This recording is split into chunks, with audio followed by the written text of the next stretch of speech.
A biologia do ritual religioso. A vida humana é permeada pelo ritual. Ele pode, dependendo da situação, ser chamado de social, político, espiritual, religioso ou do que as circunstâncias imediatas sugerem. Quando encontramos alguém que conhecemos, o ritual é dizer: como você está? A resposta esperada é: tudo bem, como você está? Segue-se um padrão de conversa fiada, a menos que outra reação ritual aos eventos determine o contrário. As palavras que usamos e os gestos que fazemos estão todos a serviço do design ritualístico, pelo menos na forma, se não no conteúdo. Via de regra, geralmente não estamos cientes de tais ações em nosso comportamento cotidiano, pois são invariavelmente habituais. Ritual é um comportamento individual ou socialmente organizado que muitas vezes é repetitivo. Suas raízes estão profundamente na pré-história genética e na neurofisiologia de nossa espécie. Em outras palavras, o ritual tem uma história evolutiva considerável e é aparentemente significativo no funcionamento do sistema nervoso humano. Claramente, seguimos uma longa linhagem de predecessores animais que também se envolveram em atividades ritualísticas por várias razões, embora não para fins religiosos. Bell, 1997, simplesmente nos diz que rituais animais e humanos podem ser considerados semelhantes biologicamente e evolutivamente. Os estudos do cérebro de Paul Naquilian, 1973, o levaram a nomear uma rede no cérebro antigo de complexo R. Ele afirmou que essa rede está envolvida com o comportamento ritual, principalmente no que diz respeito ao controle do sexo e da agressividade. Em suma, muitos estudiosos nesta área enfatizaram a ideia de que o ritual é biologicamente vantajoso. Com este tema, a seleção natural é colocada no centro dos estudos rituais.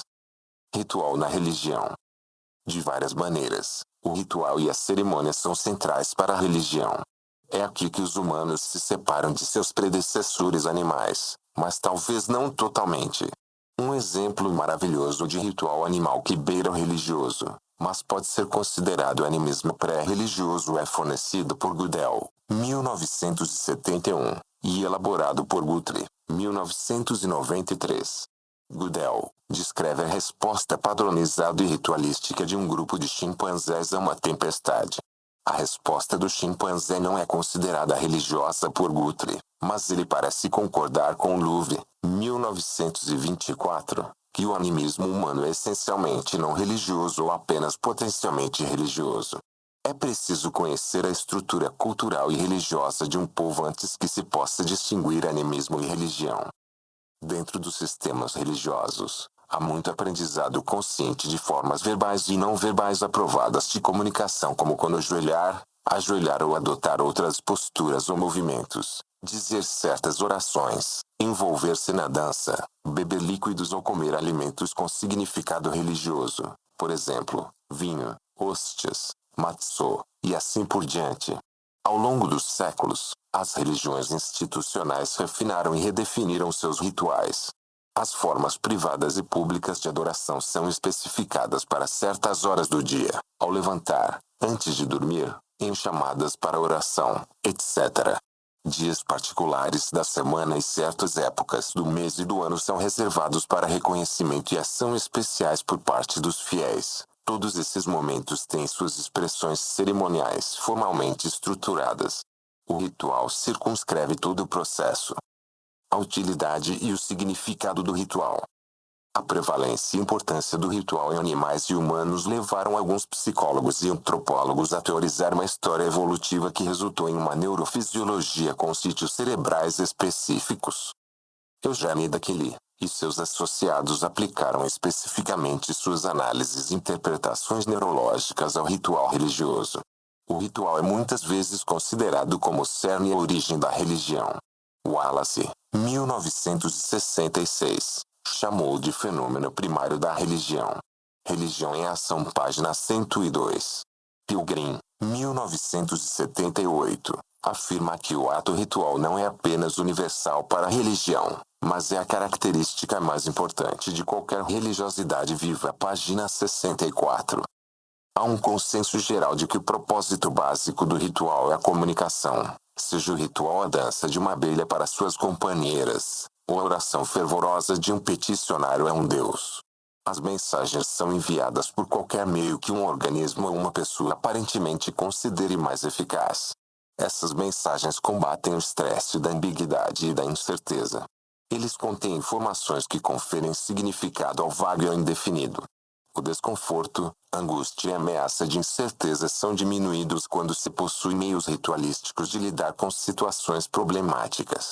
Como Leach, 1966, apontou, o ritual resume uma grande quantidade de informações que em muitos cenários é essencial para a sobrevivência dos performers.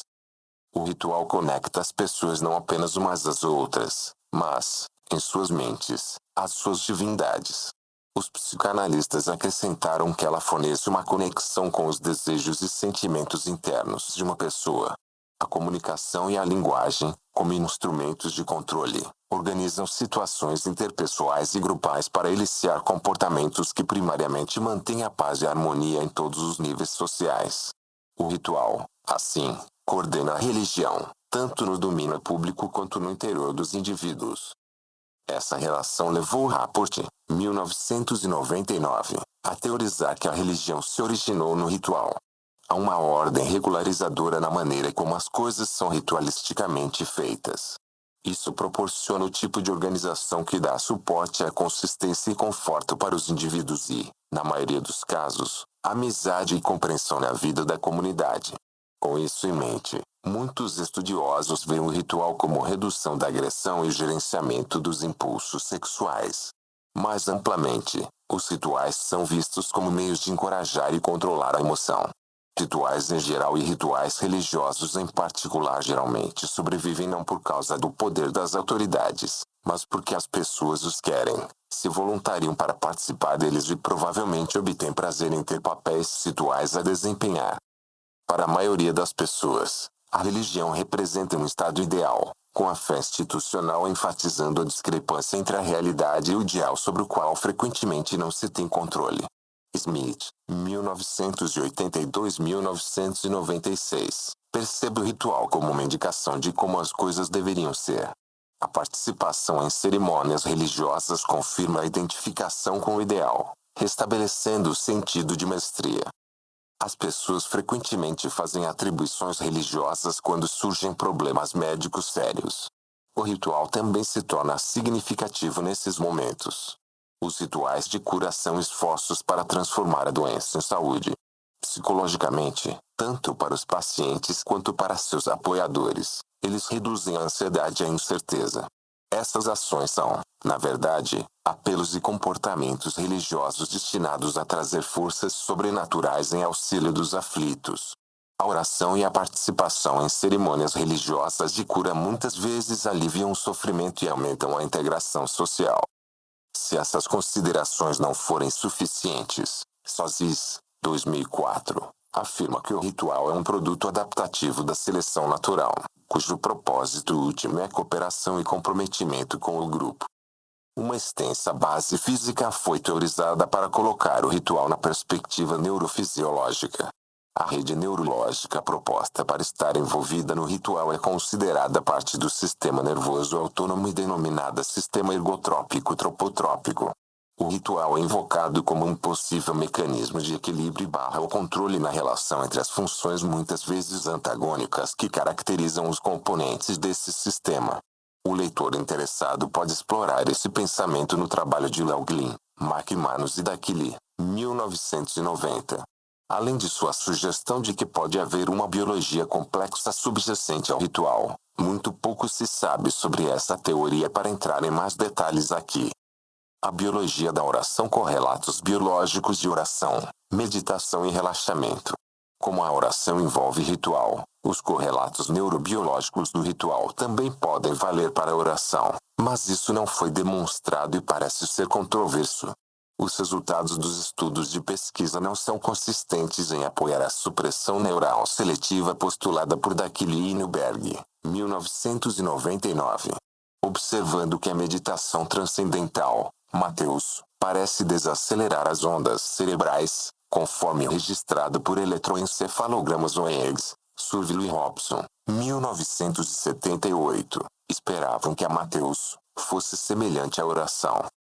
Esperando observar os mesmos efeitos de desaceleração neural na oração como na Mateus, eles estudaram eggs de uma amostra bastante pequena, mas não conseguiram confirmar sua hipótese. A yoga e a meditação zen têm, no entanto, sido associadas à produção de ondas cerebrais alfa, que ocorrem com sentimentos de bem-estar. Utilizando a mesma abordagem teórica, mas com uma amostra muito maior, Elkins, Ancore e Sandler, 1979, focaram na redução da tensão nos músculos de seus sujeitos. Eles compararam técnicas de relaxamento com observações de orações intercessórias e reflexivas. Nenhuma informação foi fornecida sobre como eles definiram essas formas de oração. Afirmações subjetivas de que as orações resultaram em relaxamento não foram confirmadas objetivamente pela medição dos potenciais musculares. A condição de relaxamento parecia ser mais eficaz do que a oração. O último demonstrou tendências menores, mas não significativas, para a redução da tensão. Embora a oração possa ter como objetivo reduzir a tensão, seu objetivo pode realmente ser um estado alterado de consciência, contemplativo ou místico. Na medida em que a oração pode induzir o relaxamento, Benson, 1975, sugere que ela também deve resultar em uma respiração mais lenta e, portanto, em uma menor troca de oxigênio e dióxido de carbono. Esse padrão de relaxamento foi observado na Mateus. Independentemente de como é iniciada, é considerada uma reação saudável. Benson e Stark relatam ainda que 80% de seus pacientes selecionaram a oração como um caminho para a resposta de relaxamento e que 25% sentiram que isso melhorou sua espiritualidade. Curiosamente, este último grupo manifestou menos sintomas médicos do que aqueles que não experimentaram nenhuma iluminação espiritual. Benson transmite de forma impressionante sua crença de que a oração é fisiológica e psicologicamente benéfica. Isso é reforçado por pesquisas que mostram que a fé reduz a ansiedade, a pressão arterial e a depressão, e que combate o uso de drogas, álcool e tabaco. Essas e outras observações semelhantes sugerem a Benson que a evolução ligou o cérebro para a religião, ou, como ele colocou, ligou para Deus. Em outras palavras, as crenças em Deus e na religião ajudaram os humanos a sobreviver e se perpetuar por meio da prole. Possivelmente, em parte, porque essas crenças encorajaram reações fisiológicas benéficas, como redução de tensão ou estresse e relaxamento. Oração e saúde física. Os correlatos biológicos da oração acima descritos sugerem que ela pode realmente afetar a saúde daqueles que oram. Esta é uma visão discutível. Uma maneira de olhar para esse potencial é conceber a oração como uma estratégia reguladora da emoção. Em um estudo com adultos mais velhos, a oração pareceu reduzir as expressões emocionais negativas sob estresse. Utilizando uma ampla amostra nacional, Ferrari e Albrecht Jensen, 1991, concluíram que as pessoas que rezam e participam mais ativamente de suas religiões têm melhor saúde.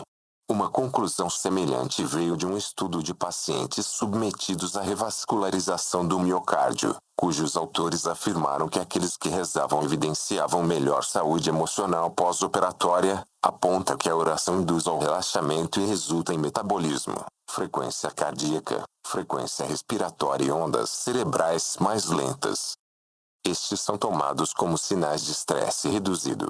Embora notando os efeitos positivos e correlatos da oração em relação à saúde corporal, aqueles que conduziram extensas pesquisas dessa literatura são mais cautelosos em suas conclusões. Eles apontam uma variedade de problemas relacionados ao design, analíticos e interpretativos na pesquisa. A oração parece ser útil, mas as razões não são tão claras. Mais uma vez, o entusiasmo controlado é merecido. Os efeitos biológicos do perdão. O perdão é muitas vezes um ideal religioso. Estudando uma amostra nacional, Gorsuch e Hall, 1993, mostraram que a religiosidade pessoal e o sentimento de perdão andam juntos. A falta de disposição para perdoar se correlaciona positivamente com a hostilidade. Por sua vez, a descoberta de que a hostilidade está associada a reações cardiovasculares insalubres foi bem documentada. Em muitas pessoas, hostilidade, estresse, hipertensão e doença cardíaca coronária constituem as principais características de uma síndrome conhecida como personalidade tipo A. A principal característica destrutiva do tipo S é o componente de hostilidade. A pesquisa mostra que o perdão não apenas combate a hostilidade, mas também reduz a pressão arterial e os sentimentos subjetivos de estresse e reduz os sinais objetivos de estresse. Estudando o transtorno de estresse pós-traumático, Vitt, Philip, Feldman e Brackham, 2004, também descobriram que o perdão estava relacionado a mudanças físicas desejáveis. O perdão foi conceituado como uma estratégia de enfrentamento focada na emoção, que combate o estresse e reduz as respostas fisiológicas adversas. A saúde é assim beneficiada. Outros trabalhos não apenas confirmaram os efeitos favoráveis do perdão nos indicadores cardiovasculares, mas também identificaram modificações desejáveis nas reações cerebrais. Há pouca dúvida de que o perdão é uma importante ajuda pessoal e social apoiando a conexão religião-saúde. Desempenha uma função semelhante psicoterapeuticamente. Visão geral. Neste capítulo, examinamos brevemente as principais questões que cercam a relação da religião com a biologia. Este é um domínio sobre o qual volumes podem ser escritos. É também aquele que rapidamente se torna altamente especializado e técnico, pois a bioquímica e as neurociências fazem parte do quadro geral.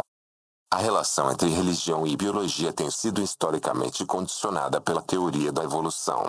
Logo depois que Darwin apresentou seus pontos de vista, a comunidade religiosa se dividiu, curiosamente, com conservadores em ambos os lados do conflito. Um grupo viu a evolução como uma ameaça terrível à fé, eliminando a distinção entre humanos e outros animais. Os proponentes religiosos do darwinismo viam a teoria evolucionária como um testemunho da maneira maravilhosa como Deus opera através da lei natural. Essa batalha continua no século XXI, com a ciência de um lado e o criacionismo e o design inteligente do outro. Por mais fascinante que seja esse debate, ele está além do escopo do presente volume, e muitos textos bons sobre as várias questões estão disponíveis em outros lugares. No pensamento biológico e sociocientífico atual, a religião tornou-se um tema popular. Teorias grandiosas e abrangentes podem ser intelectualmente excitantes, mas, a menos que resultem em pesquisas frutíferas, permanecerão essencialmente estéreis. O perigo sempre presente é que a pesquisa científica pode se confundir com o cientismo, a visão de que o único caminho para o conhecimento é através do método científico. A pesquisa sobre religião e cérebro parece ser uma área de pesquisa quente hoje, mas está basicamente em sua infância. O trabalho neste domínio, no entanto, abriu novos caminhos para a compreensão dos correlatos biológicos da crença religiosa, comportamento e experiência. Muito ainda precisa ser feito para desvendar as questões de causa, correlação e efeitos entre a expressão religiosa e esses processos físicos. É abundantemente evidente que a religião, que parece tão distante da biologia, na verdade está intimamente envolvida com ela em muitos níveis. A ponta deste iceberg agora é exibida, mas mais de seu corpo está aparecendo à medida que a ciência estuda as várias ligações entre religião e biologia. Capítulo 4. Religião na infância. Querido Deus, em vez de deixar as pessoas morrerem e ter que fazer novas, por que você não mantém as que você tem agora? Jane, querido Deus, você está realmente invisível e isso é um truque. Lucy King Solomon, Dave gostava de animais, porque tinha muitas esposas e 1000 porcos espinhos. Mamãe, na Bíblia, há uma história sobre um dilúvio e Deus prometeu que nunca haveria outro dilúvio. Como é que houve uma inundação no Texas então? Se Jesus nasce todo Natal e é crucificado toda Sexta-feira Santa, como ele cresce tão rápido? Desenvolvimento religioso e espiritual na infância. Com algumas exceções, neste capítulo restringimos nossa consideração do desenvolvimento religioso à teoria e às investigações envolvendo crianças e jovens adolescentes, aqui considerados como incluindo pessoas até a metade da adolescência. Isso evita propositadamente muitos estudos de estudantes universitários e adultos, a menos que tal pesquisa tenha implicações para o desenvolvimento religioso de crianças e adolescentes. Nosso foco na infância é fortemente teórico. Ironicamente, apesar do fato de que menos de 1% dos quase 150 mil estudos identificados no PsiquInfo incluíram estudos sobre religião na infância, e apesar de 45% de todas as dissertações sobre religião e infância terem sido concluídas desde 1990, as teorias da psicologia dominante dominaram o estudo da religião, espiritualidade e infância. É um caso de mais teoria do que dados que só agora começa a ser remediado. Essas citações provêm, respectivamente, das seguintes fontes: Paul Prints, SD, Pegadas, uma criança citada em Goldman. Teorias de estágio de desenvolvimento religioso e espiritual. A influência de Piaget, Hyde 1990, apontou quase 2 décadas atrás. O estudo da religião na infância e adolescência tem sido dominado por 30 anos por investigações do processo pelo qual o pensamento religioso se desenvolve, e esse domínio tem sido amplamente atribuível à influência de Jean Piaget. Embora Piaget não seja mais mantido em um pedestal, sua influência permanece considerável. Para muitos, é difícil pensar no desenvolvimento religioso em termos que não sejam cognitivos. Piaget argumentou que o desenvolvimento cognitivo envolve uma série de estágios. A partir da década de 1920, ele estudou esses estágios em parte sentando-se nas esquinas e jogando bolinhas de gude e outros jogos com seus próprios filhos e outras crianças, perguntando sobre as regras de cada jogo, apresentando problemas para as crianças resolverem, e assim por diante. Ele estava tão interessado nos erros que as crianças cometiam quanto nas respostas corretas às suas perguntas, e notou que havia semelhanças impressionantes entre as maneiras pelas quais as crianças da mesma idade raciocinavam sobre as coisas. Piaget concluiu que existem 4 grandes estágios identificáveis do desenvolvimento cognitivo, que refletem as habilidades gerais de raciocínio de crianças de diferentes idades. 1. Fase sensório-motora, do nascimento até cerca de 2 anos. Durante esta fase, as crianças parecem compreender as coisas através de suas habilidades sensoriais e motoras. Interações sensório-motoras, com o mundo ao seu redor, por exemplo, tocando e olhando as coisas e colocando-as na boca. É durante esse período que os bebês percebem que os objetos continuam a existir mesmo que não sejam mais percebidos imediatamente, permanência do objeto, e também que os bebês desenvolvem medo de estranhos e ansiedade do estranho. Ambas as mudanças cognitivas aparecem em cerca de 8 meses ou logo depois. 2. Estágio pré-operatório, cerca de 2 a 7 anos. Durante este segundo estágio, as crianças vivem em um mundo muito egocêntrico, sendo incapazes de ver as coisas da perspectiva dos outros. As crianças pré-operacionais tornam-se bastante à vontade para representar coisas com linguagem e números, mas carecem de capacidade sofisticada de raciocínio lógico e são incapazes de compreender mais de um relacionamento ao mesmo tempo. Além disso, as crianças nesta fase são propensas a erros, principalmente para os conceitos de conservação.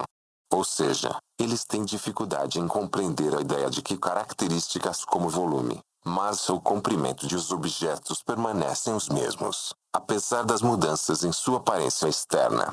Por exemplo, mesmo quando uma criança viu a mesma quantidade de líquido ser derramada entre um becker curto e gordo e um becker alto e fino, a criança pode não entender que a quantidade de líquido nos 2 recipientes é a mesma. Em vez disso, ele ou ela pode pensar que o copo alto e fino contém mais água porque parece maior. 3. Fase operacional concreta, cerca de 7 a 12 anos. Durante esta fase, as crianças tornam-se capazes de compreender os conceitos de conservação que lhes deram tanto trabalho no nível anterior.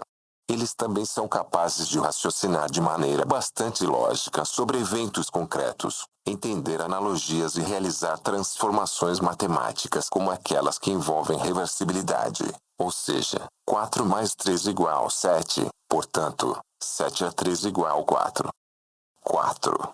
Estágio operacional formal, 12 anos ou mais. O último estágio do desenvolvimento cognitivo permite um afastamento do concreto nos processos de pensamento. Essas crianças mais velhas são capazes de pensamento abstrato complexo envolvendo o hipotético. Por exemplo, gerando soluções potenciais para um problema e, em seguida, criando um plano para testar sistematicamente diferentes possibilidades para chegar a uma solução correta. As propostas de Piaget não escaparam à crítica. Uma suposição crucial aceita por outros influenciados por Piaget é que o crescimento cognitivo ocorre sequencialmente para que as crianças em crescimento possam assimilar e lidar com seu ambiente, e também podem alterar seu pensamento para acomodar novas informações. Em outras palavras, supõe-se que cada estágio se baseia nos estágios anteriores para promover o desenvolvimento cognitivo das crianças. Isso tem implicações importantes para o desenvolvimento religioso e espiritual. Por exemplo, sugere que as crianças não são cognitivamente capazes de compreender os conceitos complexos e abstratos envolvidos na maioria das religiões do mundo adulto. Piaget não escreveu diretamente sobre o crescimento religioso das crianças, embora tenha escrito um livro sobre desenvolvimento moral, Piaget, 1932-1948. Coube a outros relacionar as teorias de estágios cognitivos de Piaget à religião e à espiritualidade. Aplicações dos estágios de Piaget ao desenvolvimento religioso e espiritual. A abordagem de Elkin David. Elkin propôs que a religião é um resultado natural do desenvolvimento mental, de modo que as raízes biológicas do crescimento intelectual interagem com as experiências dos indivíduos. Especificamente, Elkin sugeriu que 4 componentes sequenciais básicos da inteligência, conservação, busca por representação, busca por relações e busca por compreensão, são críticos no desenvolvimento religioso, e que essa sequência é paralela aos estágios cognitivos descritos por Piaget. 3 estudos que investigam as ideias de Elkin sobre o desenvolvimento cognitivo religioso estão descritos no quadro de pesquisa 4.1. Essencialmente, sua pesquisa apoiou um tipo de progressão Piagetiana na medida que a compreensão religiosa emerge nas crianças. Um estudo subsequente revelou uma sequência cognitiva semelhante para as ideias das crianças sobre a oração. Mudando do senso de identidade religiosa de uma criança para a experiência religiosa das crianças, David e Sally Elkind, 1970, estudaram as composições de 149 estudantes norte-americanos do nono ano que foram solicitados a responder às perguntas: quando você se sente mais próximo de Deus? E você já teve uma experiência particular de se sentir especialmente próximo de Deus? Assumiu-se que a primeira pergunta abordava experiências religiosas recorrentes, e a segunda, experiências religiosas agudas. Os pesquisadores concluíram que a maioria dos entrevistados considerava as experiências religiosas pessoais como uma parte significativa de suas vidas, embora muitos resistissem às atividades e à participação religiosa formal. Entre todos os entrevistados, 92% escreveram composições indicando experiências recorrentes e 76% escreveram composições indicando experiências agudas. Pesquisa de Tamminen. Os estudos de Kalev e Tamminen sobre as experiências religiosas de crianças e adolescentes finlandeses merecem atenção neste capítulo por várias razões.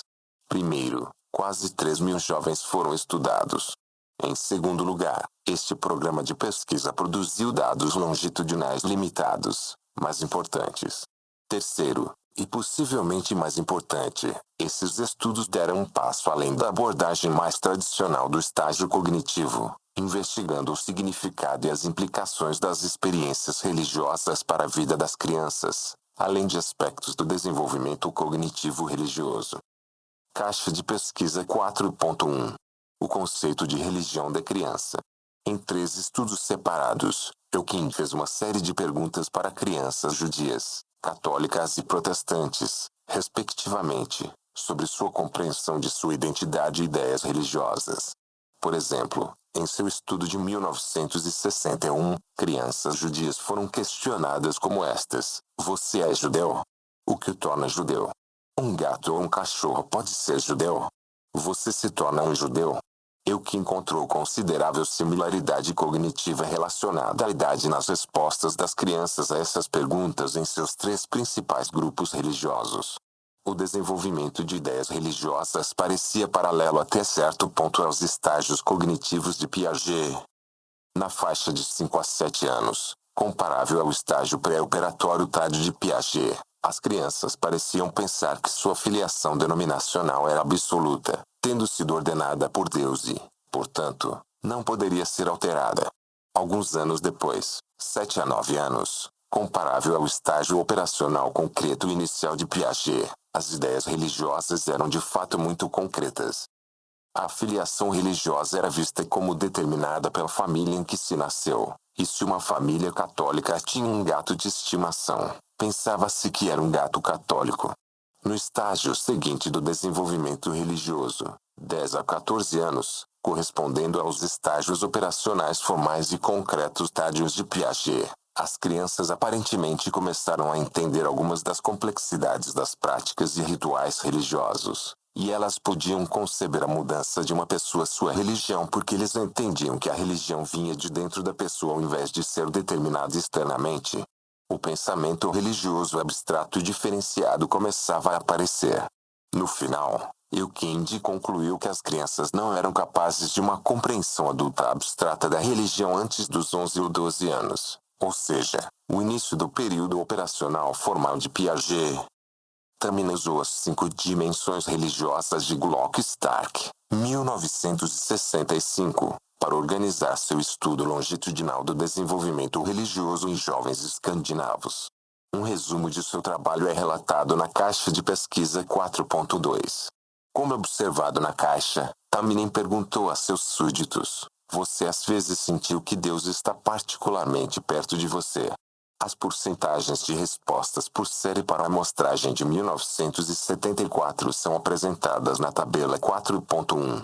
O declínio constante na porcentagem de alunos que relatam experiências de proximidade com Deus, por série, e, portanto, idade, é óbvio. Este declínio é ainda mais evidente na tabela 4.2, que contém respostas para a mesma pergunta em 1986 deste estudo longitudinal. O estudo de Taminen é, portanto, o único grande estudo longitudinal a documentar o declínio constante no relato da experiência religiosa desde a infância até a adolescência em uma cultura altamente secularizada. Sugere que tais experiências, ou seu relato, são bastante comuns na infância, apoiando as afirmações de Paffard, 1973, e outros, conforme discutido mais adiante neste capítulo. O programa de pesquisa de Taminen não está isento de problemas.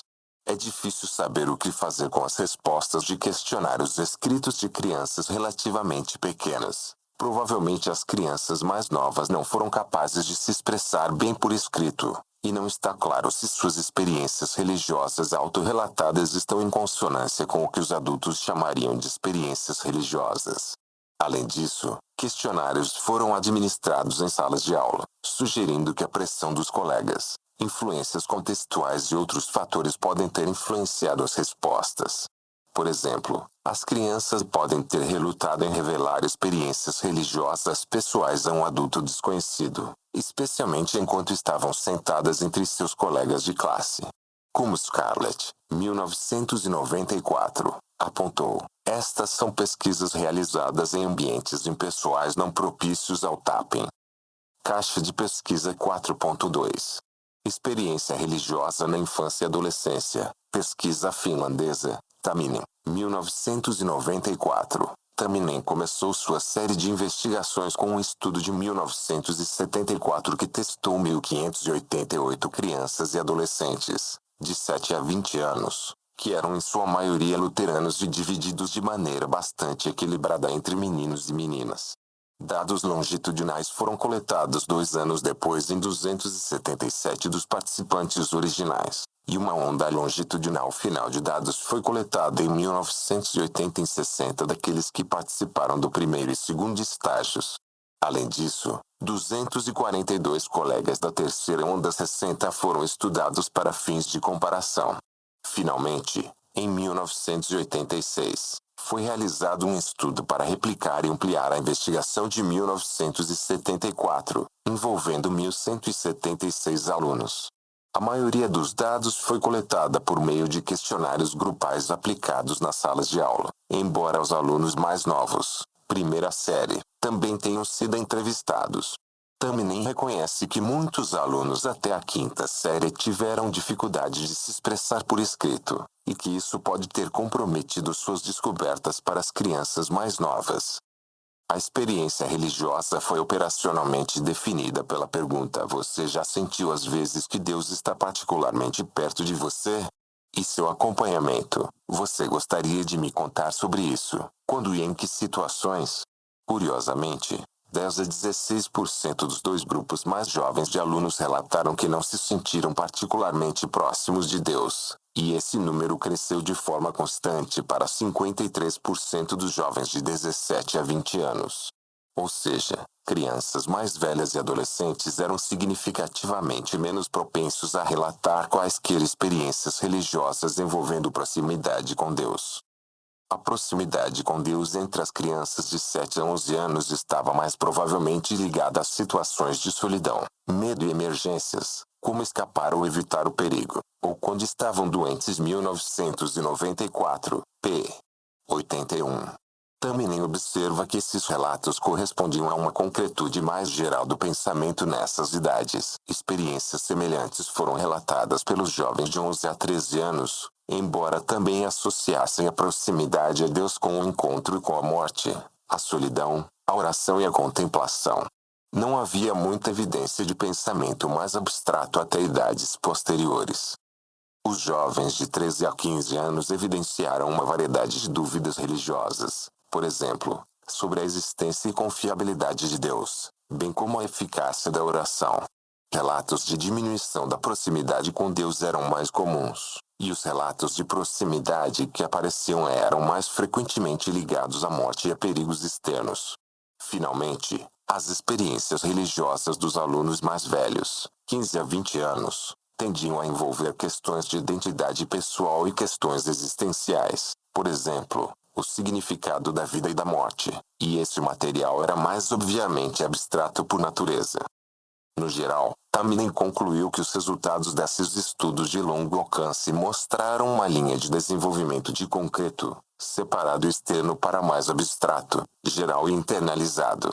Além disso, as experiências na infância estavam relacionadas quase exclusivamente às situações cotidianas, como foi o caso também com a oração da noite, enquanto na puberdade e na adolescência, tais experiências foram mais frequentemente relacionadas a situações congregacionais, isto é, contextos relacionados à igreja. Em geral, surgiram descobertas paralelas para outras questões que tratam da orientação e direção de Deus na vida. Observação. Um tratamento mais extenso da pesquisa de Tamminen sobre religião em jovens finlandeses pode ser encontrado em seu livro de 1991, Desenvolvimento Religioso na Infância e Juventude, um estudo empírico. Além disso, as crianças e os adolescentes eram bastante homogêneos em termos de sua formação religiosa, luterana, e não está claro até que ponto as descobertas de Tamminen podem se generalizar para crianças de outras religiões ou nenhuma religião. Para uma melhor apreciação das diferenças na experiência religiosa entre as tradições religiosas, embora não especificamente na infância, o leitor pode consultar os primeiros 6 capítulos do Handbook da Experiência Religiosa, de U.D. O trabalho de Goldman. Goldman, 1964, aplicou a teoria do desenvolvimento cognitivo de Piaget ao pensamento religioso, alegando que o pensamento religioso não é diferente em modo e método do pensamento não religioso.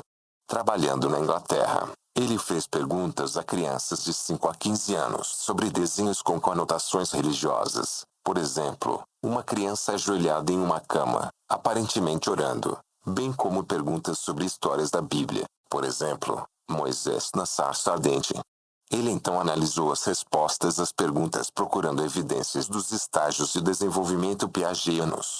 Ele concluiu, assim como Elkind, que o pensamento religioso de fato procede de maneira semelhante ao desenvolvimento cognitivo mais geral. Vários estudos confirmaram essas conclusões gerais sobre estágios cognitivos, especialmente a implicação de que as crianças são capazes de um pensamento religioso mais abstrato à medida que envelhecem. Houve também alguns trabalhos transculturais confirmatórios. Alguns estudos examinaram previsões específicas da abordagem piagetiana para o desenvolvimento religioso.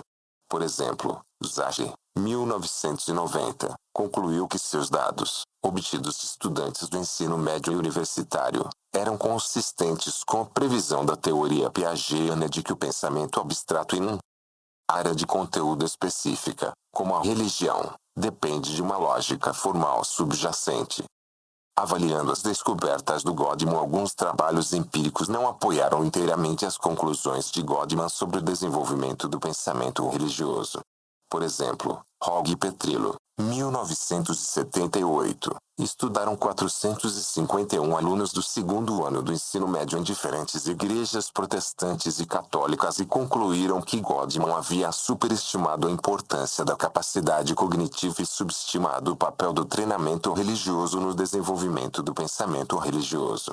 Essa conclusão, no entanto, aparentemente foi baseada principalmente nas diferenças entre católicos de escolas públicas e privadas. Hoje Petrillo atribuíram essas diferenças à educação religiosa na escola particular, mas pode ter havido fatores de seleção no trabalho, como o status socioeconômico ou religiosidade dos pais. Os próprios hoje Petrillo reconheceram o viés em sua amostra, de tal forma que os jovens mais alienados da igreja se recusavam a participar, com frequência desproporcional. Bateson, Schoen Adventist, 1993, reconsideraram os resultados de Hogg e Petrillo, 1978b, e concluíram que suas conclusões eram inadequadas. Na verdade, eles sugeriram que as descobertas de Hogg e Petrillo eram precisamente o que Goldman teria previsto. O desacordo entre esses dois grupos de autores aparentemente depende em parte de uma previsão específica de Goldman sobre o nível de ensinamentos religiosos, por exemplo, pensamento concreto sobre conteúdo religioso, e os adolescentes capacidade geral para um pensamento religioso mais alto e mais abstrato operacional formal. Hogg e Petrillo não mediram essa lacuna diretamente, mas presumiram que pontuações absolutas mais altas em uma medida de pensamento religioso abstrato significavam que existia uma lacuna menor.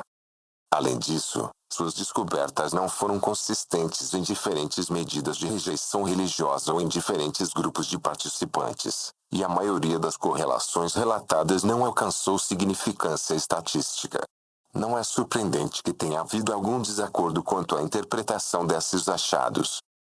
Alguns autores têm sido bastante críticos das conclusões gerais de Goldman, especialmente as implicações que ele tirou para a educação religiosa. Aparentemente, a pesquisa de Elkind, veja acima, escapou das severas críticas aplicadas ao trabalho de Goldman, em parte porque Elkind evitou preconceitos ou suposições teológicas, enquanto Goldman assumiu um ponto de vista teológico particular.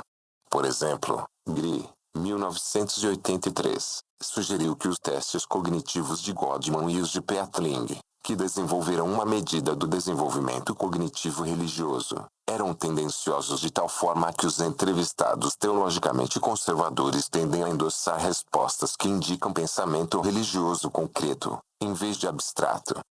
Ao final, embora tenha sido argumentado que a religiosidade das crianças não depende do desenvolvimento cognitivo, os trabalhos de Elkind, Goldman e outros demonstraram a utilidade de uma estrutura piagetiana para a compreensão do desenvolvimento do pensamento religioso.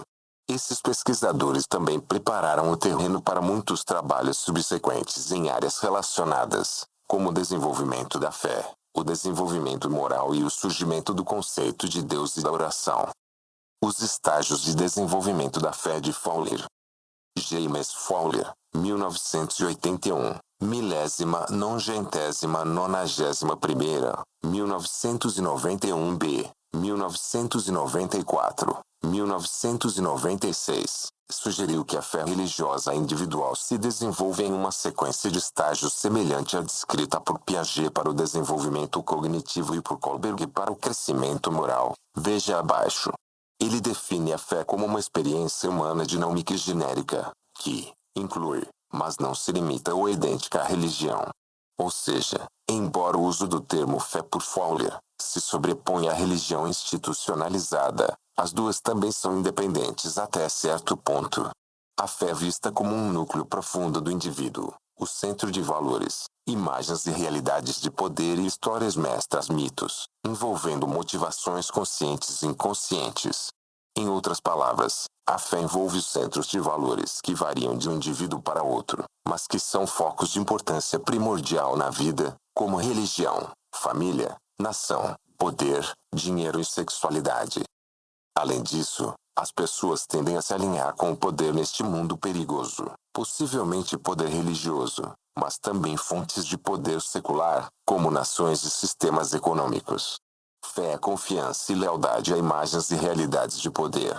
Além disso, Fowler argumenta que a fé envolve histórias ou roteiros que dão sentido e direção à vida das pessoas. Por exemplo, o que significa ser uma boa pessoa ou fazer parte de uma comunidade religiosa. Fowler e seus colegas realizaram extensas entrevistas com centenas de pessoas sobre esses aspectos de sua fé. Eles concluíram que existem essencialmente 7 estágios no desenvolvimento da fé, embora algumas pessoas nunca progridam muito nesses estágios. Os estágios de Fowler apontam para descrever operações padronizadas de conhecimento e valoração que fundamentam nossa consciência, e são descritos na tabela 4.3, com o tempo aproximado de surgimento de cada estágio mostrado entre parênteses. Fowler concluiu que é extremamente raro que as pessoas atinjam o 7º e último estágio em sua sequência, mas que as pessoas que alcançaram a fé universalizante podem incluir Mahatma Gandhi, Martin Luther King e Madre Teresa. Não é coincidência que Gandhi e King tenham sido assassinados. Fowler afirma que as pessoas que alcançam a fé universalizante correm o risco de morte prematura por causa de seu envolvimento conflituoso na solução de problemas sérios no mundo. A análise de Fowler dos estágios da fé é rica em ideias, fornece uma estrutura para o trabalho empírico e pode contribuir potencialmente para nossa compreensão do que significa ser religioso. No entanto, foi apontado que a conceituação de Fowler é complexa e difícil de compreender, e não conseguiu gerar pesquisas empíricas relativamente rigorosas. Além disso, Fowler geralmente se recusou a analisar seus próprios resultados estatisticamente e ignorou trabalhos relacionados na psicologia da religião. Strebe, 2001, propõe que são necessárias revisões da teoria do desenvolvimento da fé de Fowler, por exemplo, para libertar a teoria de sua adoção quase inquestionável da lógica do desenvolvimento estrutural. Dimensões da religião relacionadas ao mundo e à história da vida. A teoria de Fowler mais em seus fundamentos teológicos, e afirma que uma abordagem mais focada individualmente seria útil. McDuffie, 2001, e Ritsuto, 2001, defenderam uma maior incorporação de conceitos e processos psicanalíticos na análise do desenvolvimento da fé. No entanto, Fowler defendeu sua teoria, argumentando que ela continua a servir após 3 décadas de pesquisa como uma estrutura útil para estudar o desenvolvimento da fé em diferentes níveis: indivíduo, família e grupo social. Um problema com a teoria de Fowler tem sido a dificuldade em operacionalizar os estágios e, consequentemente, tem havido tentativas de simplificar a medição dos estágios propostos.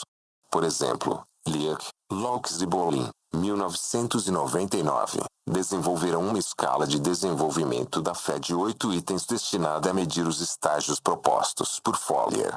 No entanto, as tentativas de validar essa escala geraram resultados mistos. Leake et al., 1999, sugeriram que isso pode ser devido a limitações da escala, ou que devemos ter reserva sobre a beneficência da fé madura dentro de uma estrutura fowleriana. Mais promissor é o desenvolvimento de uma escala de esquema religioso por Strebe e seus colegas. Os estágios de desenvolvimento do julgamento religioso de Uzer, Fritz Ozer, Kongmunder e outros colegas. Aspecto do desenvolvimento tem focado em uma relação religioso chamado de julgamento religioso. Além do trabalho de Elkind, Fowler e outros, Ozer, 1991, afirmou que há poucas investigações direcionadas à construção de uma teoria sobre o desenvolvimento das construções e reconstruções de um indivíduo das experiências e crenças religiosas. Portanto, nós estamos tentando formular um novo paradigma de desenvolvimento religioso, usando um conceito estrutural de desenvolvimento descontínuo, em estágio e o método clássico de entrevista semiclínica como nossa principal estratégia de pesquisa. A pesquisa de Ozer revelou 5 estágios no surgimento do julgamento religioso, à medida que ocorrem mudanças qualitativas no relacionamento das pessoas com o Ser Supremo ou Deus. Os indivíduos passam de um estágio de acreditar que Deus intervém inesperadamente no mundo e que o poder de Deus guia os seres humanos, estágio 1, através da crença em um Deus ainda externo e todo-poderoso que pune ou recompensa, dependendo de boas ou más ações dar para que você possa receber. Etapa 2. Indivíduos no estágio 3 começam a pensar em Deus como um pouco separado de seu mundo e com menos influência, com pessoas geralmente responsáveis por suas próprias vidas, uma vez que agora podem distinguir entre transcendência e a existência de Deus fora do mundo criado, e imanência, presença e ação de Deus de dentro. No estágio 4, as pessoas percebem tanto a necessidade quanto os limites da autonomia, reconhecendo que a liberdade e a vida derivam de um Ser Supremo, que muitas vezes é percebido como tendo um plano divino que dá sentido à vida.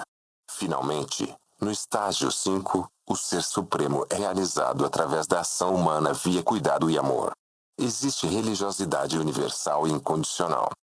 Ozer e Reich, 1996, apontaram para suporte empírico limitado para esse estágio de conceituação do desenvolvimento do julgamento religioso. Algumas pesquisas deu mais apoio às propostas de Ozer.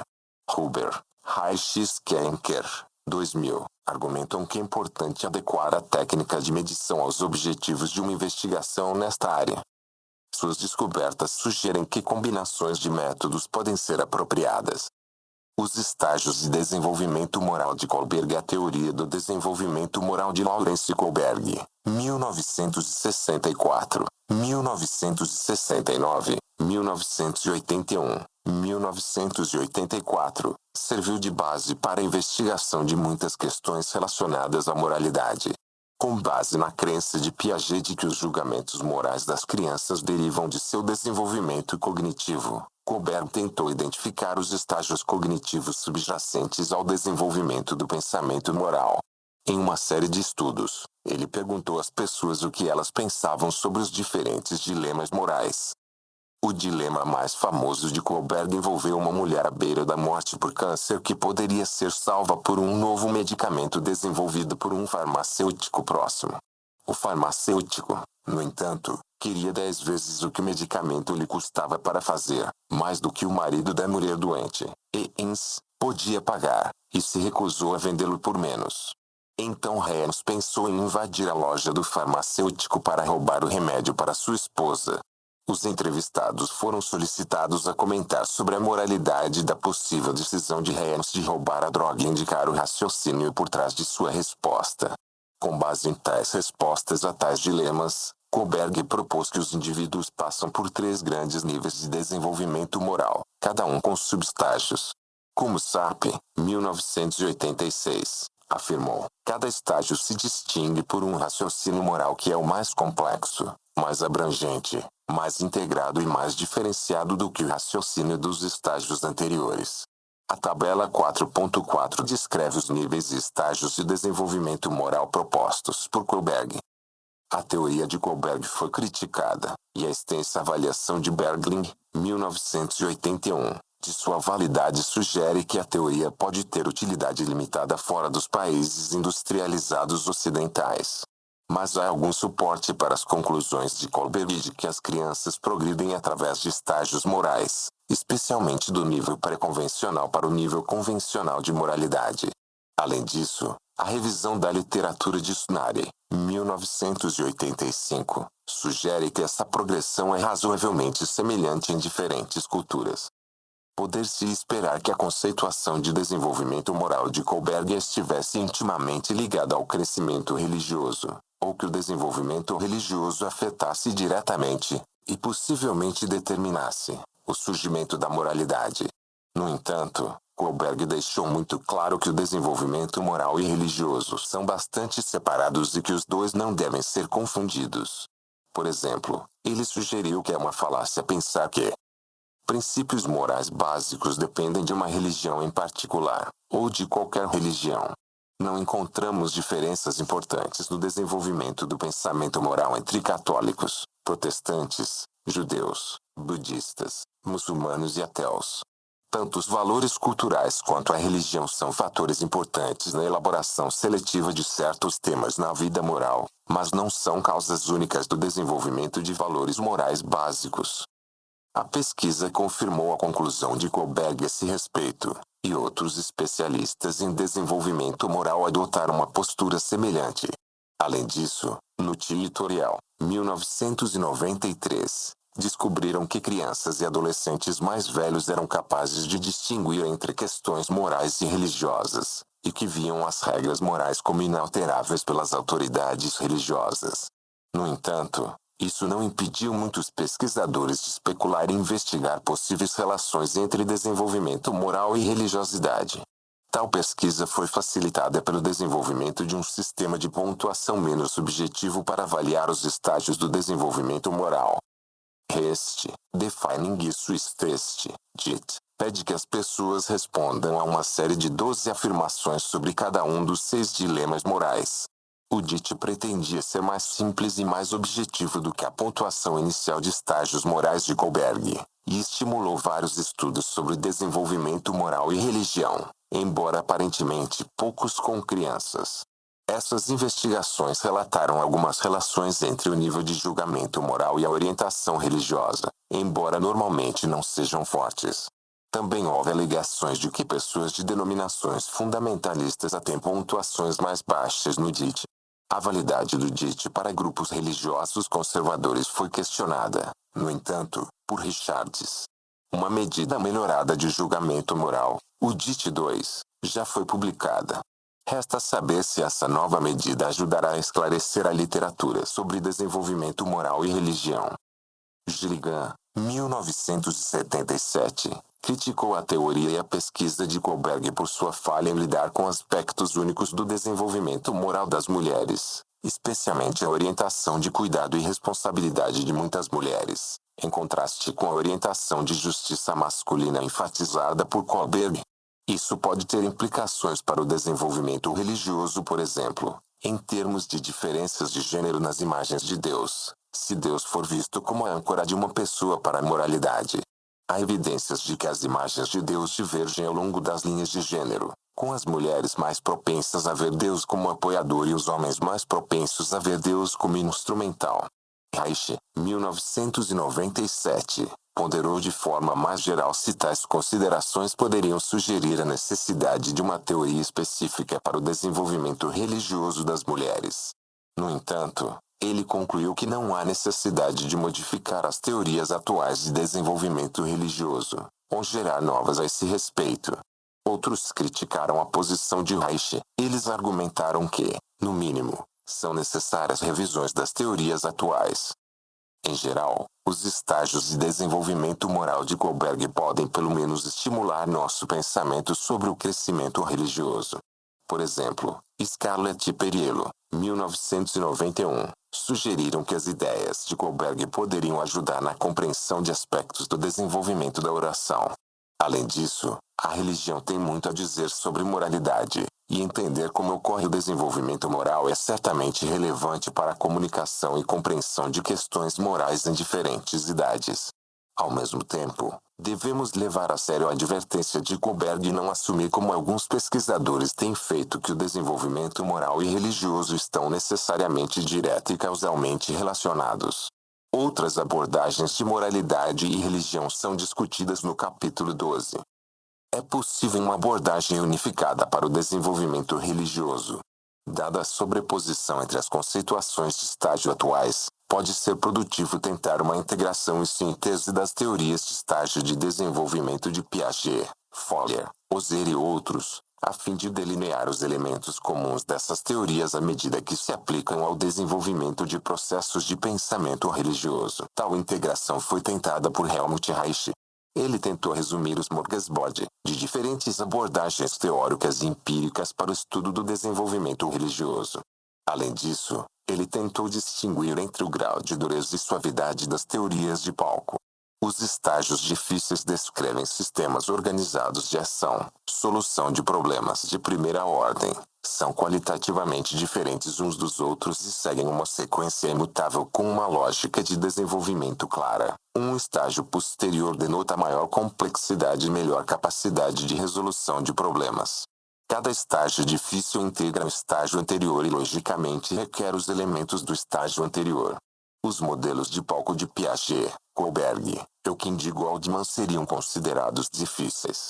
Os estágios soft, por outro lado, incluem explicitamente elementos de características afetivas ou reflexivas, reflexão metateórica, que não seguem uma lógica de desenvolvimento única. As teorias de Husserl e Fourier cairiam nessa categoria soft. A distinção hard-soft pode ser útil na compreensão e categorização de teorias do desenvolvimento religioso, bem como nas circunstâncias em que uma teoria pode ser mais apropriada do que outra. No entanto, Fourier, 1993, criticou essa abordagem, sugerindo que o uso de categorias hard e soft é obsoleto, que a formulação de Reich não incorpora o importante trabalho de Gilligan, 1977, sobre a ética da responsabilidade e do cuidado, e que Reich não reconhece diferenças importantes entre as teorias de palco de Husserl e de Fourier. O trabalho de Reich presta um serviço considerável ao mapear elementos comuns em diferentes teorias e investigações empíricas, avaliando criticamente e integrando teorias e sugerindo a necessidade de esclarecimento e alguma padronização na terminologia e nas abordagens. Em reação à integração proposta por Reich, Wolff, 1993, sugeriu que a longo prazo, a psicologia da religião e seus praticantes serão mais bem servidos se não apenas reconhecermos as limitações dessas teorias e suas técnicas de pesquisa associadas, mas também nos esforçamos para desenvolver novos mais fiéis às tradições e experiências de vida das pessoas que procuramos compreender. O início de Reich poderia estimular outras conceituações integrativas. No entanto, uma única grande teoria integrativa do desenvolvimento religioso continua sendo um objetivo ilusório. Crítica da abordagem da teoria do palco. A abordagem do estágio é a melhor maneira de conceituar o crescimento e a mudança religiosos. Certamente essa abordagem aumentou nossa compreensão dos processos gerais envolvidos no surgimento da religiosidade adulta. No entanto, é possível que uma obsessão por estágios possa prejudicar nossa capacidade de compreender a complexidade e singularidade do desenvolvimento religioso individual. Ou seja, a tendência de supor que tal crescimento envolve semelhanças cognitivas em todos os membros de grupos etários específicos pode, até certo ponto, nos cigar para a natureza idiosincrática da religião na infância e adolescência. Além disso, a abordagem do estágio implica uma certa descontinuidade no desenvolvimento religioso, enquanto na verdade pode ser um processo razoavelmente contínuo. Strebe, segundo a 11ª, sugere que nos concentremos em estilos de fé em vez de estágios. Strebe permite que esquemas religiosos e estilos de fé estejam continuamente disponíveis e, assim, evita as armadilhas de exigentes estágios invariáveis. Boyatzis, 2005, tem sido vocal ao notar as limitações das abordagens de desenvolvimento cognitivo para o estudo do desenvolvimento religioso e espiritual em crianças. Outros argumentaram que crianças e adultos podem empregar processos de pensamento semelhantes e que não há necessidade de postular uma sequência do pensamento mágico ao racional, de tal forma que os processos de pensamento das crianças são inevitavelmente denegridos em comparação com o pensamento adulto maduro. São raras as investigações empíricas sólidas sobre o desenvolvimento de conceitos religiosos. Os estudos que existem são muitas vezes equivocados, porque comparam como as crianças pensam com como os adultos devem pensar, segundo a doutrina teológica. Boyle e Walker salientaram que não sabemos se as representações religiosas dos adultos são de fato consistentes com a doutrina da Igreja, nem devemos supor que o desenvolvimento religioso das crianças possa ser avaliado comparando com o pensamento religioso adulto. Possivelmente, as investigações da religião das crianças simplesmente extraem informações teologicamente corretas. Ou seja, as crianças podem dizer o que sua igreja, pais ou cultura esperam que digam, e isso nos diz pouco sobre, por exemplo, o desenvolvimento do conceito religioso. Na mesma linha, Helwys, 2000, concluiu que, apesar das aparências em contrário, o legado piagetiano na verdade nos levou a negligenciar o desenvolvimento do pensamento religioso. A teoria da socialização, especialmente quando focada nas interações entre pais e filhos, está começando a esclarecer o desenvolvimento do pensamento religioso e espiritual nas crianças. Teoria da socialização Boyatzis, 2005, assumiu a liderança na defesa de uma compreensão mais clara de como a socialização influencia o desenvolvimento religioso e espiritual das crianças. Além disso, ele notou a complexidade do que realmente está envolvido nos mecanismos familiares de socialização. Embora generalizações como famílias religiosas tendem a produzir filhos religiosos permaneçam verdadeiras, elas oferecem pouca compreensão sobre por que são verdadeiras. Por exemplo, está claro que mesmo as crianças pequenas não são simplesmente aceitadoras passivas das opiniões dos pais. Para dar um exemplo secular, Prentice, Manosevitz e Hobbes, 1978, mostraram que, mesmo entre as crianças cujos pais as ensinaram a acreditar no coelhinho da Páscoa, quase um quarto não acreditava.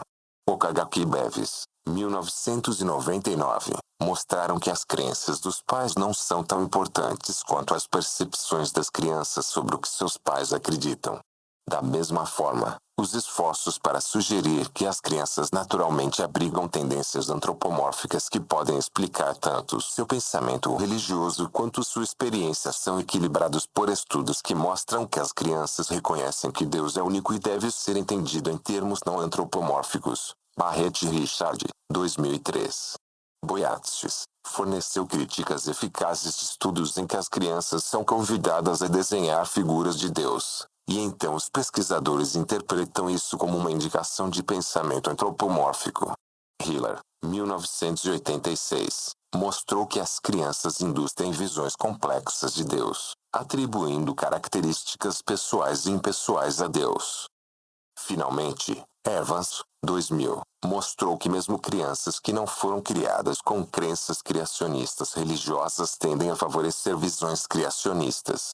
Assim, em contraste com as visões antropomórficas derivadas de modelos evolucionários de desenvolvimento cognitivo geral, discutidos nos capítulos 13 e 9, os teóricos orientados para a socialização favorecem um modelo de preparação no qual se supõe que as crianças tenham uma tendência natural de estarem preparadas para aceitar a religião.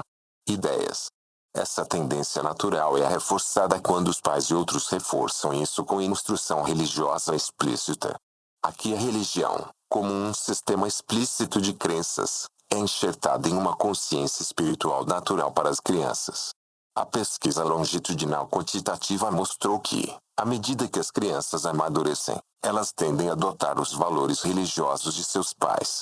A pesquisa qualitativa indica que, quer espiritualidade seja ou não religiosamente enquadrada, as crianças são naturalmente espirituais seres, na medida em que eles têm um senso de interconexão com algo maior do que eles mesmos. Estilo parental. Existe um consenso geral entre os psicólogos do desenvolvimento de que as práticas parentais têm implicações importantes para o desenvolvimento infantil. Apesar da probabilidade de que a orientação religiosa dos pais influencie o estilo parental, há poucas pesquisas relacionando abordagens parentais, religião e desenvolvimento infantil. Alguns estudos iniciais sugeriram o potencial de tais ligações. Trabalhos teóricos e empíricos subsequentes sobre estilos parentais forneceram novos caminhos para explorar a relação entre parentalidade e desenvolvimento religioso infantil. Baulind, 1967-1991, sugeriu que existem 4 estilos muito diferentes de parentalidade, baseados na responsividade e exigência dos pais: autoritário, permissivo e rejeição, negligência. Pais autoritários são muito exigentes, mas pouco receptivos, preferindo impor regras aos filhos e enfatizar a obediência. Pais autoritários tendem a ser exigentes e receptivos, explicando por que as regras são necessárias e estando abertos às perspectivas de seus filhos. Os pais permissivos fazem poucas exigências, usam poucas punições e são receptivos a ponto de se submeterem aos desejos dos filhos.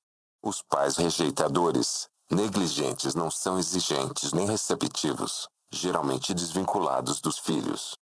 Pesquisas correlacionais e longitudinais sugeriram que o estilo autoritário de parentalidade pode trazer benefícios para o desenvolvimento das crianças, enquanto os estilos autoritários de rejeição/negligência podem ter algumas implicações negativas. Outra pesquisa sugere que a ênfase dos pais na obediência está relacionada à realização cognitiva. Oden Edwards, 1989, e ao desenvolvimento da personalidade. Há também evidências provisórias de que a parentalidade permissiva está associada a uma orientação religiosa extrínseca, e que a parentalidade autoritária pode estar relacionada a uma orientação religiosa intrínseca entre os filhos adolescentes, e a uma maior religiosidade entre os pais. O estilo parental autoritário tem alguma semelhança com as injunções bíblicas para enfatizar a obediência entre as crianças, e não para poupar a vara. 1987, argumentou que, de uma perspectiva religiosa, a obediência é uma característica preferida.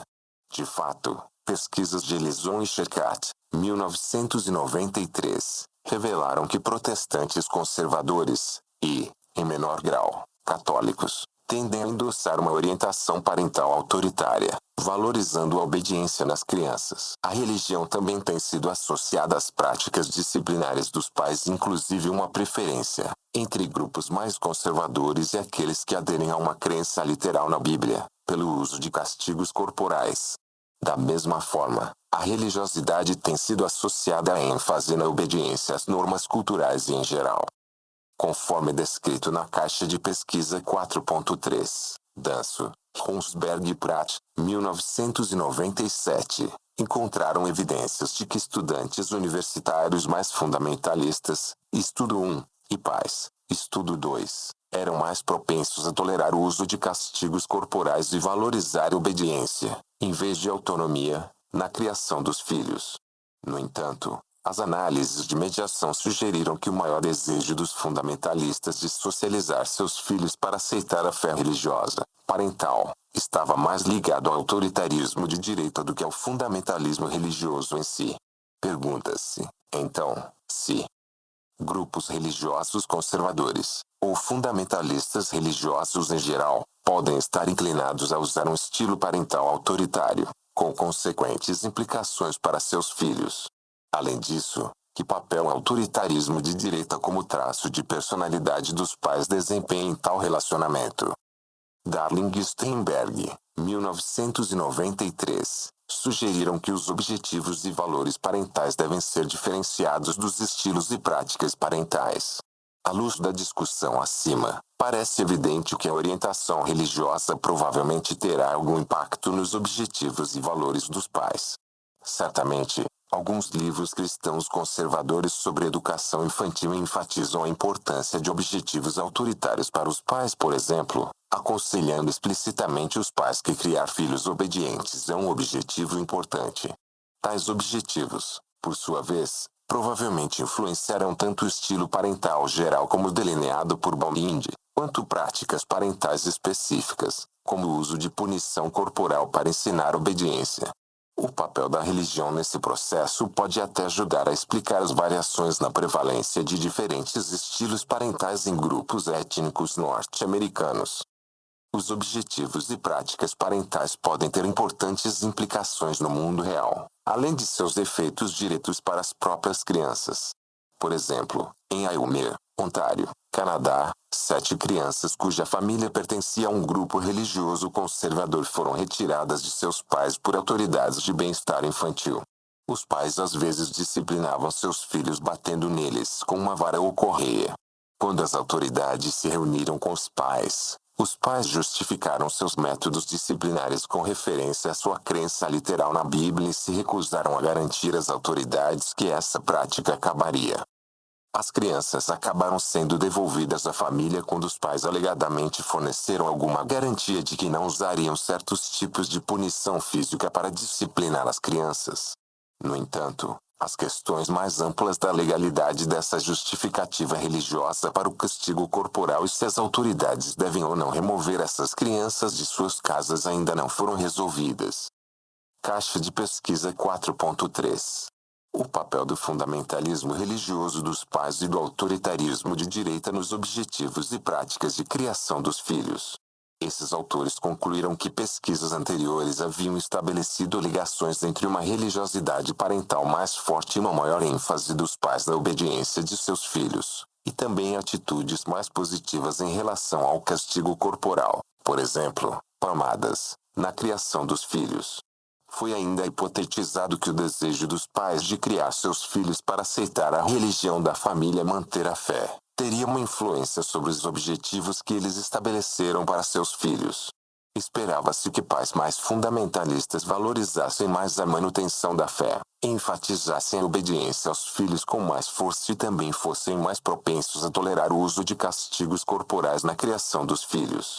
Mas, além disso, os autores exploraram como esses fatores estavam ligados, suspeitando, por exemplo, que o autoritarismo de direita mediaria a relação entre orientação religiosa e atitudes de criação de filhos.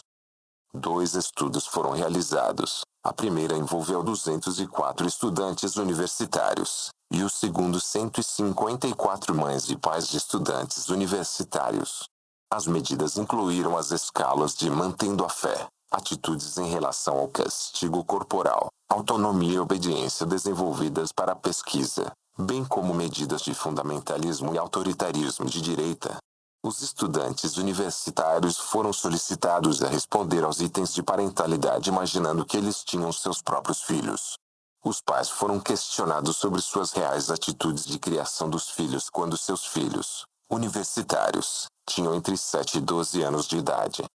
Os resultados de ambos os estudos indicaram que o fundamentalismo religioso se correlacionou positivamente com uma maior valorização da obediência, maior apoio ao castigo corporal na criação dos filhos e a importância de socializar as crianças para aceitar a fé de seus pais. O fundamentalismo também estava associado a uma valorização mais fraca da autonomia dos filhos. Em ambos os estudos, parecia que a manutenção da fé parecia desempenhar um papel mediador entre o fundamentalismo e as atitudes de obediência. Ou seja, as atitudes de criação dos filhos de pais mais fundamentalistas, por exemplo, maior ênfase na obediência, endosso de castigos corporais, pareciam ser resultado de seu desejo mais forte de que seus filhos defendessem a fé religiosa da família. No entanto, a adição da escala de autoritarismo de direita no estudo 2 indicou que, na verdade, era uma variável mediadora mais poderosa nessas relações do que a manutenção da fé. Ou seja, o fato de o fundamentalismo religioso estar fortemente correlacionado positivamente com as atitudes autoritárias da direita explicava as ligações entre o fundamentalismo e as atitudes de criação dos filhos. Por exemplo, a tendência de enfatizar a obediência e tolerar o uso de castigos corporais. Os autores sugeriram que futuros pesquisadores considerem o papel das variáveis de personalidade dos pais, como o autoritarismo, nos estudos de religião e criação dos filhos. As limitações desta pesquisa incluem o fato de que os estudantes universitários estavam simplesmente especulando sobre quais seriam suas atitudes em relação à criação dos filhos se tivessem filhos. Estudo 1. E que os pais tiveram que refletir de 5 a 10 anos para lembrar o que seus filhos' atitudes de criação eram naquela época. Estudo 2. Não sabemos até que ponto tais especulações e memórias são precisas. Além disso, os autores não discutem o problema da galinha e do ovo de saber se o fundamentalismo ou o autoritarismo vêm em primeiro lugar, ou se podem estar causalmente relacionados. É importante notar que a pesquisa e as ideias discutidas acima envolvem grupos e medidas religiosas conservadoras ou fundamentalistas, e que as relações hipotéticas entre religião conservadora, fundamentalista e estilo parental autoritário podem não valer para medidas mais gerais de religiosidade. Por exemplo, Lindergun et al. 1999, não encontraram uma ligação positiva entre o estilo parental autoritário e uma medida da extensão em que as crenças religiosas dos pais desempenharam um papel em suas vidas diárias. Além disso, Wilcox, 1998, descobriu que a disciplina rígida característica dos pais religiosos protestantes conservadores é temperada pela descoberta de que os pais conservadores também são mais propensos a elogiar e abraçar seus filhos. Wilcox argumentou, portanto, que os pais que mantêm crenças teologicamente conservadoras podem mostrar aspectos de estilos parentais autoritários e autoritários. Essa possibilidade, bem como suas implicações para o desenvolvimento da criança e do adolescente, carece de maiores investigações. Outros aspectos da paternidade. A religião também pode desempenhar papéis mais sutis na criação dos filhos. Carson, Taylor e Levin, 1998, descobriram que as maneiras pelas quais as crianças usam a brincadeira de faz de conta podem diferir entre os grupos religiosos, mesmo para diferentes variedades de menonitas. Ojai e Pramanik, 1992, estudaram mães na Índia e descobriram que as mães hindus começaram a desmamar e treinar seus filhos mais cedo do que as mães cristãs, em média, que por sua vez o fizeram mais cedo do que as mães muçulmanas. Dos 3 grupos religiosos, as mães cristãs eram as mais restritivas em relação aos filhos. O papel da religião nesses aspectos da paternidade e da criação dos filhos, e consequências para o desenvolvimento infantil, recebeu pouca atenção empírica até o momento. As técnicas parentais têm sido associadas à religião em um contexto um tanto diferente. Num 1964, sugeriu que alguns pais invocam a imagem de um Deus punitivo na tentativa de controlar o comportamento de seus filhos. Ele levantou a hipótese de que pais relativamente ineficazes e impotentes estariam inclinados a usar Deus na tentativa de obter alguma aparência de poder, dizendo a seus filhos coisas como Deus o punirá se você se comportar mal. Os dados de Nunn apoiaram essa visão de pais que formaram uma coalizão com Deus e também sugeriram que essa abordagem de Deus vai puni-lo teve consequências negativas para as crianças, que estariam mais inclinadas a se culpar pelos problemas e a sentir que deve ser obediente. Nelson e Krolikzak, 1984, apontaram que tem havido um declínio geral na crença das pessoas em um Deus punitivo, e que esse declínio é pelo menos parcialmente atribuível ao fato de os pais serem menos propensos a usar coalizões com Deus. Esta imagem. Nelson e Krolikzak examinaram dados de mais de 3.000 crianças em escolas primárias de Minnesota na tentativa de replicar as descobertas de Nunn. Eles encontraram uma tendência diminuída dos pais de recorrer à abordagem Deus vai puni-los. 73% dos entrevistados disseram que nenhum dos pais em uma família empregava essa abordagem, em comparação com 33% de Nunn. Mas as crianças cujos pais tendiam a usar a coalizão também tendiam a ver Deus como malévolo, a ter pontuações mais altas de autoculpa e a sentir uma necessidade maior de ser obediente. Essencialmente, Nelson e Krolikzak replicaram as descobertas de Nunn cerca de 20 anos depois. Esses estudos têm implicações para o desenvolvimento de imagens de Deus, mas também sugerem que a abordagem dos pais à disciplina pode ser importante para a religiosidade das crianças, bem como para o desenvolvimento infantil mais geral, por exemplo, tendências à autoculpa e obediência. Também pode haver ramificações notáveis sobre como os pais lidam com outras questões de criação de filhos, como doenças. Por exemplo, pesquisas indicaram que os pais que acreditam mais fortemente na influência divina são mais propensos a buscar orientação espiritual para lidar com doenças infantis, hipotéticas. Todas essas descobertas são consistentes com a sugestão de que os objetivos, estilos e práticas parentais podem ter ligações significativas com a orientação religiosa. Grande parte da pesquisa descrita acima avaliou até que ponto a paternidade afeta a religião em seus filhos. Não devemos esquecer que a religião também pode afetar os relacionamentos entre pais e filhos. Por exemplo, Pearce e Axin, 1998. Há também evidências de que a paternidade pode contribuir para a mudança religiosa nos pais. Abuso infantil e religião. Desde o início da década de 1990, tem havido um interesse crescente em possíveis ligações entre religião e abuso infantil. Como observamos anteriormente, as evidências sugerem que uma orientação religiosa conservadora e fundamentalista está ligada a uma tendência a tolerar o uso de castigos físicos na criação dos filhos. Griven, 1991, argumentou que a inclinação de alguns grupos religiosos e indivíduos para legitimar e promover o uso de castigos corporais na educação infantil pode efetivamente tolerar o abuso infantil. seja ou não verdade, o abuso pode aparentemente ter implicações para a religiosidade. Rossetti, 1995, descobriu, não surpreendentemente, que pessoas que foram abusadas sexualmente quando crianças por padres expressavam menos confiança no sacerdócio, na Igreja Católica e em um relacionamento com Deus. Ver capítulo 12 sobre abuso sexual perpetrado pelo clero. Da mesma forma, outros descobriram que o abuso sexual na infância geralmente estava associado a níveis mais baixos de religiosidade ou a uma visão mais negativa de Deus. No entanto, alguns pesquisadores concluíram que aqueles que foram abusados sexualmente quando crianças podem recorrer à religião em busca de apoio, ou pelo menos podem mostrar alguma evidência de aumento do comportamento religioso, como a oração. Possivelmente, essa religiosidade aumentada atua como uma forma de compensação, como discutido mais adiante no contexto da teoria do apego.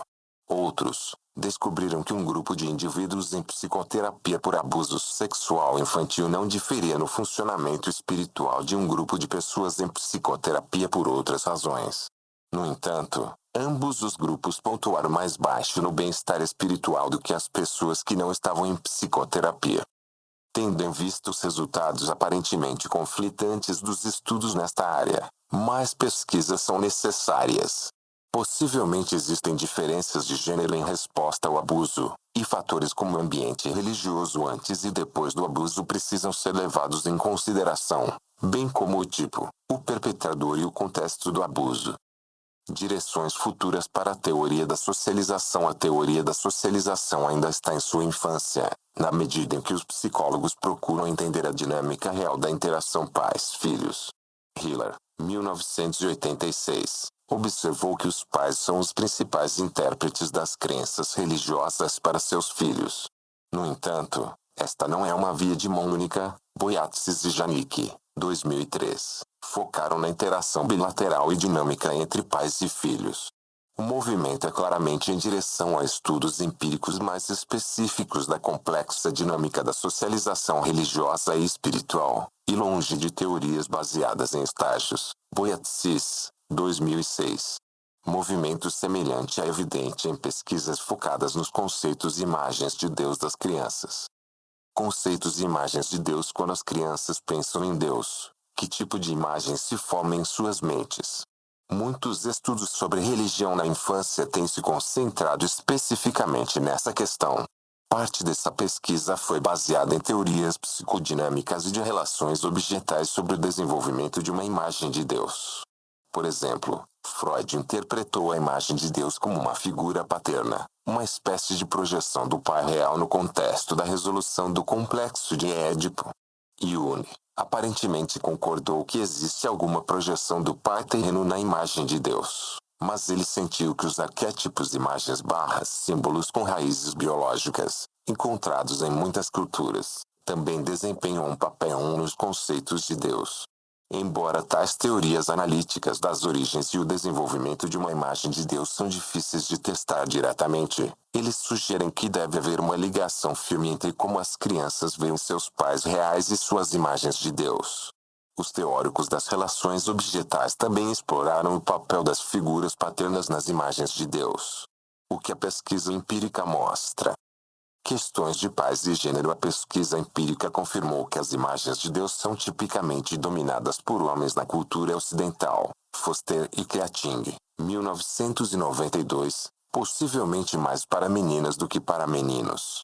Mas o suporte empírico para a previsão de que as imagens de Deus deveriam estar relacionadas às visões das crianças sobre seus próprios pais tem sido misturado.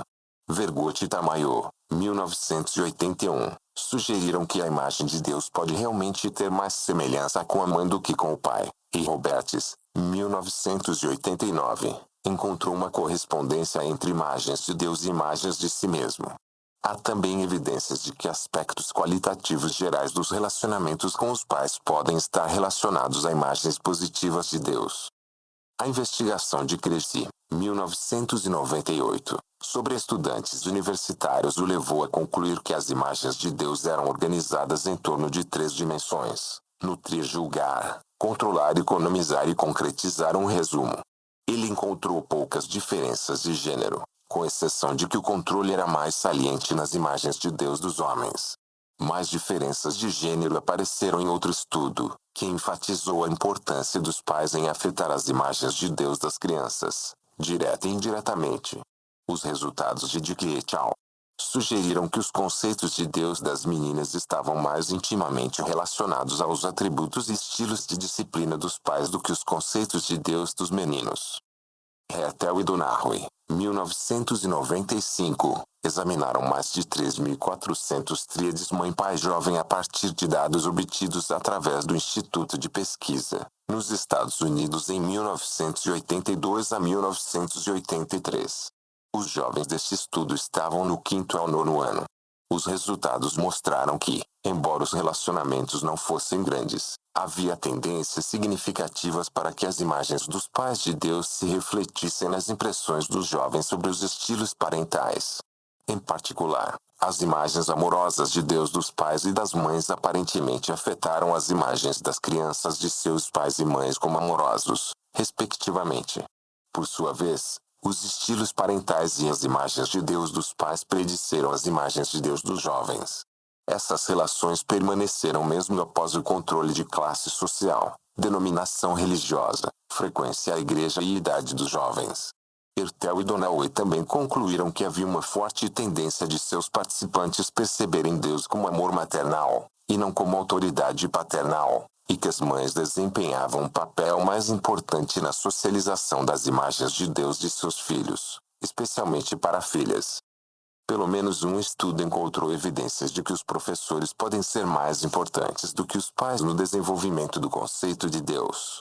De Halls, Miedema e Edema, 2001, verificaram que as crianças do jardim de infância que evidenciavam uma relação próxima com seus professores também tendiam a apresentar um conceito de Deus amoroso, enquanto a relação mãe-filho não fazia uma previsão significativa a esse respeito.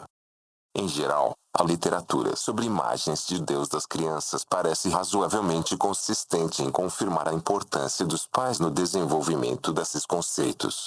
Há menos concordância sobre as diferenças de gênero nas imagens de Deus. A natureza real dessas imagens, por exemplo, amorosa versus autoritária, e o impacto relativo de mães e pais na contribuição para o desenvolvimento de conceitos de Deus.